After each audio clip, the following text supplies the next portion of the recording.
कि किसके समक्ष झुका जाए और किसके समक्ष ना झुका जाए। अधिकतर लोग ये कहते हैं कि एक स्वाभिमानी किसी के समक्ष नहीं झुकता, तो कुछ लोग ये कहते हैं कि जिसका आकार बड़ा होता है वो झुका हुआ है। विभिन्न मत हैं इस विषय में, परंतु सत्य क्या है? क्या आपने कभी सत्य को जानने का प्रयास किया? विचित्र पहेली है ना। वास्तविकता में ये सब परिस्थिति जन्य है।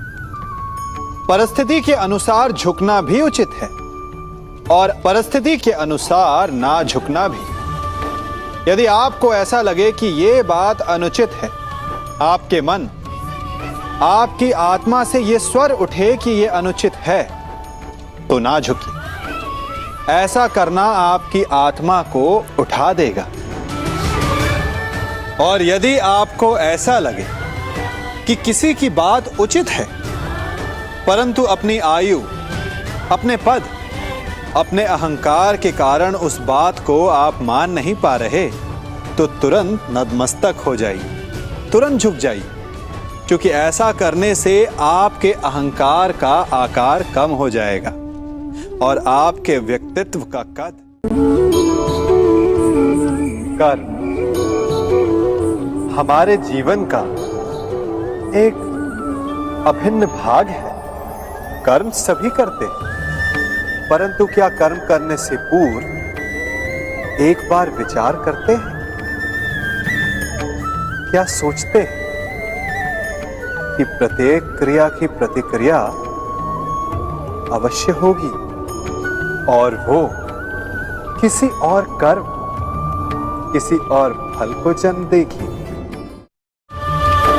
ये झूला एक बार झुलाओ तो लौटकर अवश्य आएगा।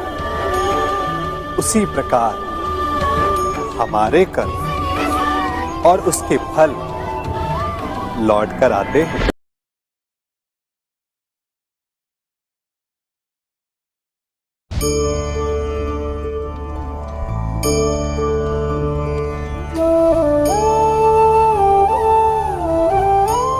गणित भी कैसा महान विषय है ना।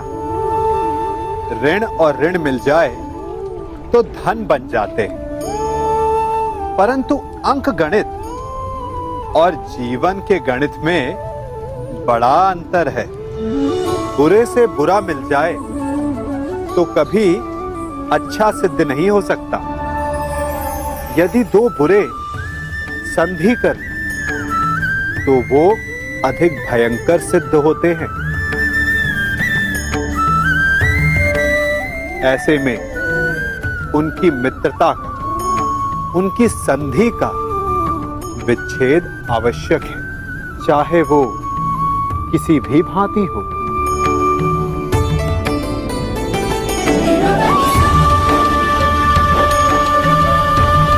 यदि खूंटा धरती में फंस जाए तो सदा खूंटे पर प्रहार नहीं करते, कभी कभी धरती को भी खोदना पड़ता है।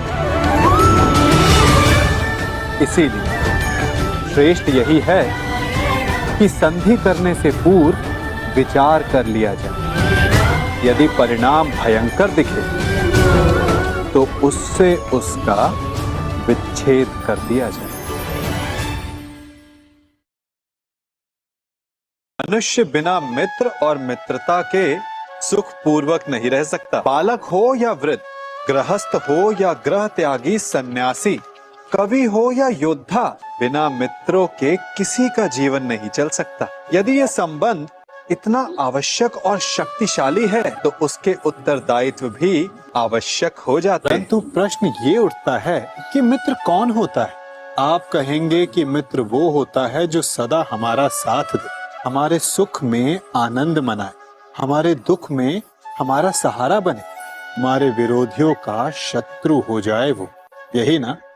परंतु क्या वास्तविकता में मित्र की पहचान यही होती है? मित्र के लिए आवश्यक है कि आवश्यकता पड़ने पर वो आपका विरोध करे। यदि आप सच्चे मित्र, यदि आपका मित्र मूर्खतावश, जानबूझकर या किसी कुचक्र में फंसकर कोई अनुचित कार्य करने जा रहा है, तो आपका कर्तव्य बनता है कि सबसे पहले आप उसे वो कार्य करने से रोकें, उसका विरोध करें।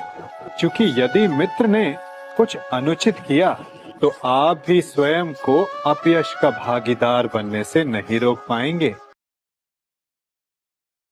शक्तिशाली से मित्रता करने से पूर्व क्या ये जान लेना उचित नहीं कि शक्तिशाली का मंतव्य क्या है?